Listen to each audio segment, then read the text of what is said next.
ഇന്നലെ നമ്മൾ കണ്ട സുധയുടെ ഫ്രണ്ട് അയച്ച മെസ്സേജ് ഇതായിരുന്നു: നമ്മളുടെ സന്തോഷത്തിന്റെ കൺട്രോൾ നമ്മൾ മറ്റൊരാളുടെ കയ്യിൽ ഏൽപ്പിക്കരുത്. അത് അവൾക്കൊരു തിരിച്ചറിവായിരുന്നു. ഇത്രയും നാൾ അവൾ കരുതിയത് എന്നെ ആരും നോക്കുന്നില്ല, എന്നെ ആരും ബഹുമാനിക്കുന്നില്ല, ആരും പരിഗണിക്കുന്നില്ല എന്നൊക്കെയായിരുന്നു. പക്ഷെ അവൾ സ്വയം അവളെ സ്നേഹിച്ചിരുന്നു. ഇല്ല, അവൾ സ്വയം ഒരു തീരുമാനമെടുത്തു: ഇനി ഞാൻ എന്നെ ആദ്യം സ്നേഹിക്കുന്നു, എന്നെ ഞാൻ പരിഗണിക്കുന്നു.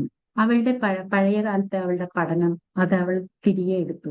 അവൾ അതിന്റെ കാര്യങ്ങളെല്ലാം ഓർത്തെടുത്തു. അവൾ പഠിച്ചിരുന്നതും ഡിഗ്രി ചെയ്തിരുന്നതും അതെല്ലാം ഓർത്തെടുത്തു. അവൾ അവളുടെ അറിവുകൾ അവൾ വീണ്ടെടുക്കാൻ ശ്രമിച്ചു തുടങ്ങി. വീട്ടിൽ നിന്നും പല എതിർപ്പുകളും ഉണ്ടായിരുന്നു. എങ്കിൽ പോലും അവൾ അതിനുവേണ്ടി സമയം കണ്ടെത്തി.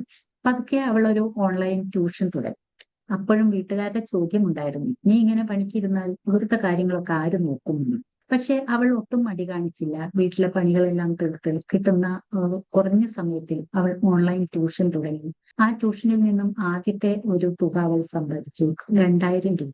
പക്ഷെ ആ 2000 രൂപ അവൾക്ക് ചെറുതായിരുന്നില്ല, വളരെ വലുതായിരുന്നു. അത് അവൾക്ക് നൽകിയ കോൺഫിഡൻസ് അതും വളരെ വിലമതിക്കാത്തതായി. പയ്യെ പയ്യെ അവളെ പുച്ഛിച്ചവർ, അവളെ അവഗണിച്ചവർ അവളെ ബഹുമാനിക്കാൻ തുടങ്ങി, അവളെ ശ്രദ്ധിക്കാൻ തുടങ്ങി. കാരണം അവൾ അവളെ ബഹുമാനിക്കാൻ തുടങ്ങി. നമ്മളിൽ പലരും സുമയാണ്, വീണിടത്ത് തന്നെ കിടക്കുന്ന സുമ. പക്ഷെ അവിടെ നിന്ന് ഉയർത്തെഴുന്നേൽക്കണ്ടേ? അവളെ പോലെ നമുക്കും ഒരു കരയിലെത്തണ്ടേ? എങ്ങനെ ഇതിൽ നിന്ന് ഒരു മാറ്റം വരുത്താമെന്ന് പ്രാക്ടിക്കൽ ആയിട്ടുള്ള കാര്യങ്ങൾ നമുക്ക് നാളെ പറയാം.